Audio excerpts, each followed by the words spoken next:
बंगाल में हुए भारी विरोध से क्या अमित शाह डर गए हैं? जी हाँ, 15 दिन बंगाल में रहूंगा, ममता को ममता के गढ़ भवानीपुर में हराऊंगा, पूरे बंगाल में हराऊंगा बोल करके अमित शाह महज 15 घंटे के अंदर ही बंगाल से बाहर चले गए, असम चले गए, फिर दिल्ली चले गए। क्या कहते कि 15 दिन लगातार जो है बंगाल में रहेंगे। देखिए, इस समय चुनाव चल रहा है, चुनावी मौसम है। अब इस चुनावी मौसम के अंदर जो पुलिस है, ममता बनर्जी ने साफ कह दिया है कि ये पुलिस जो है वो हमारे कंट्रोल में नहीं है। जो कुछ बंगाल में अभी हो रहा है उसकी सूचना हमें नहीं दी जा रही है।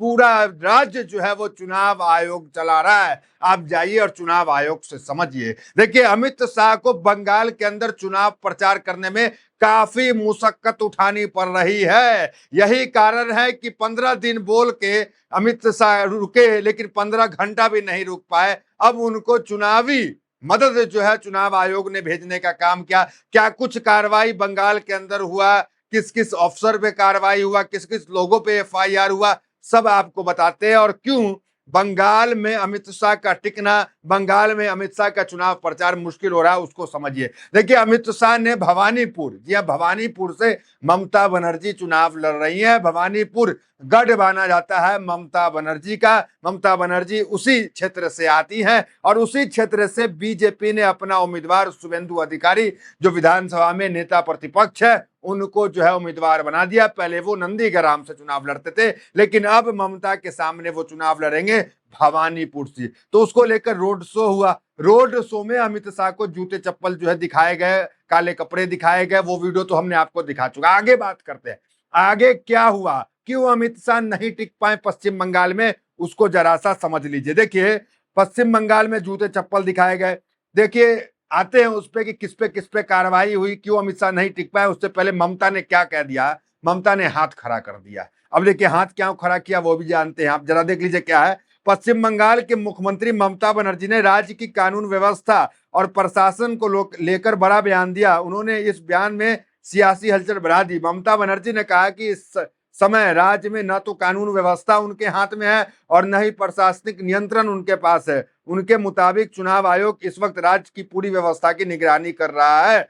तो मुख्यमंत्री ममता बनर्जी ने कहा है कि इस वक्त पूरा जो है राज्य जो है चुनाव आयोग संभाल रहा है। तो कोई ममता पे न थोप दे कि गृह मंत्री का विरोध हो रहा है, तो काले कपड़े दिखाए जा रहे हैं, तो जूते चप्पल दिखाए जा रहे हैं, ये कोई ममता पे आरोप न लगा दे। तो ममता ने अपना पल्ला झाड़ लिया। ये कहते हुए आगे ममता कहती हैं कि इस वक्त जो है वो राज्य में जो कुछ आगे भी होगा वो जो है वो चुनाव आयोग उसको समझे।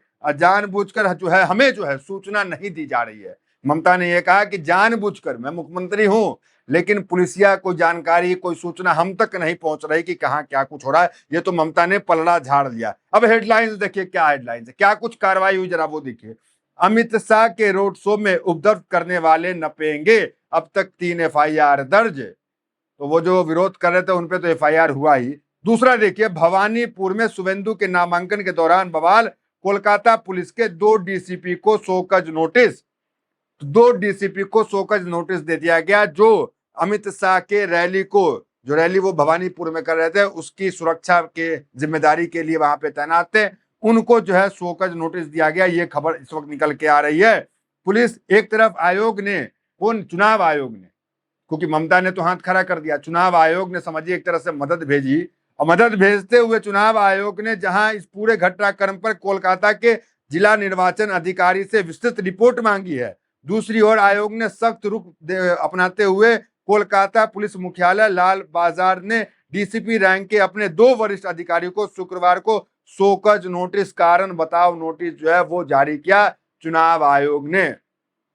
मतलब ये समझिए कि बंगाल के अंदर गृह मंत्री का काफी विरोध है और उस विरोध को रोकने के लिए चुनाव आयोग सामने आ रहा है। और चुनाव आयोग जो है अपने अधिकारियों पे, जो पुलिस अधिकारी जो है, क्योंकि पुलिस भी अभी उनके ही इशारों पे काम कर रही है, उन पे जो है शोकज नोटिस डाला जा रहा है। देखिए, सूत्रों के अनुसार जो है सिद्धार्थ, पुलिस उपायुक्त डीसीपी दक्षिण सिद्धार्थ दत्त और डीसीपी रिजर्व फोर्स मानसी राय से जवाब तलब किया है। दोनों अधिकारी गुरुवार को भवानीपुर इलाकों में सुरक्षा व्यवस्था की जिम्मेदारी संभाल रहे थे। तो ये 2 अधिकारी थे ये सुरक्षा व्यवस्था की जिम्मेदारी संभाल रहे थे, इन पे जो है शोकज नोटिस जो है वो थमा दिया गया। अब एक मजेदार चीज बताते हैं, ये रिपोर्ट जो है वो छापी है न्यूज 18 ने। इस रिपोर्ट में जरा आप देखिए कि उसने पास में जो यात्रा कर रहे थे, जो अपनी रोड शो निकाल रहे थे अमित शाह, पास में एक ठेला वाला भवानीपुर में, उस ठेला वाले से जो है रिपोर्टर ने पूछा, क्या पूछा जरा देखिए। पासी में आइसक्रीम का ठेला वाला जी, पासी में आइसक्रीम का ठेला चला रहे व्यक्ति जो लगभग 2 दशकों से कालीघाट और हाजरा इलाकों में आइसक्रीम बेच रहे हैं, उन्होंने बताया, नाम न खोलने के इस पे बताया, उन्होंने क्या बताया, भाजपा भवानीपुर में खूब निवेश कर रही है। मैंने गृह मंत्री को पहली बार इतने करीब से देखा, लेकिन दीदी को उनके गढ़ में हराना आसान नहीं है। भवानीपुर के मतदाता और अधेड़ उम्र के इस विक्रेता ने अपना नाम न बताने की शर्त पर यह बातें कही। मतलब भवानीपुर में ममता को हराना आसान नहीं है, बिल्कुल आसान नहीं। ममता की छवि की चर्चा तो कई बार कर चुके हैं। ममता सीएम हाउस में नहीं रहती हैं। ममता उसी काली घाट में जिस तरह आम लोगों का घर होता है, उसी तरह खपरे की घर में जो पिता के समय से था, ममता काली घाट के उसी घर में आज भी रहती हैं। वो 3 बार की भले मुख्यमंत्री रह गई हो, 7 बार की सांसद रही हो, विधायक रही हो, कुछ भी रही हो, 15 साल मुख्यमंत्री रही, लेकिन काली घाट में ही रही। काली घाट छोड़कर जो है वो वहां से नहीं गई, जो काली घाट में उनका घर था। मतलब चाहती तो मुख्यमंत्री आवास लेती, ऐशोआराम की जिंदगी काटती, कई एकड़ में मुख्यमंत्री आवास होते हैं, लेकिन ममता ने, देखिए आम आदमी पार्टी को आप जानते होंगे, अरविंद केजरीवाल की छवि थी आम आदमी वाली, लेकिन बंगला बंगला सब लिया। ममता की छवि आम आदमी वाली नहीं है, लेकिन ममता की गहराई में आप जाएंगे तो पता चलेगा ममता बनर्जी सैलरी तक नहीं लेती है। जो किताब लिखती है उससे जो रॉयल्टी आता है उससे अपने घर का खर्च निकालती है ममता बनर्जी। सादा साड़ी में रहती हैं, चप्पल पहनती है, मामूली सा घर है। बीजेपी के जो राज्यपाल वगैरह जाते हैं मिलने के लिए, वो कहते हैं कि आप शिफ्ट हो जाइए सीएम हाउस में। तो ये ममता की छवि है, इससे आप जो है वो समझ सकते हैं। आइए अब आपको बताते हैं मुख्यमंत्री ममता बनर्जी जो है क्या जो उनकी छवि है उसे बरकरार रख पाई हैं, क्या वो फिर से सत्ता में आ रही। उसको लेकर हालिया एक सर्वे हुआ, जो पिछली वीडियो में बताया था आपको, इस बार भी जरा सुन लीजिए। सर्वे है, यह सर्वे इंडिया टुडे ने किया था। उस सर्वे में क्या जरा देखिए। फिर सरकार बनाएगी टीएमसी। इस पोल के मुताबिक बंगाल की मुख्यमंत्री ममता बनर्जी एक बार फिर सरकार बना सकती है, लेकिन इस बार उनकी सीटें कम हो सकती है। 294 सीटें वाली विधानसभा में टीएमसी को 174 से 184 सीटें मिल सकती है। मतलब बहुमत के लिए 148 सीट चाहिए, लेकिन ममता को 174 से 184 आएगा।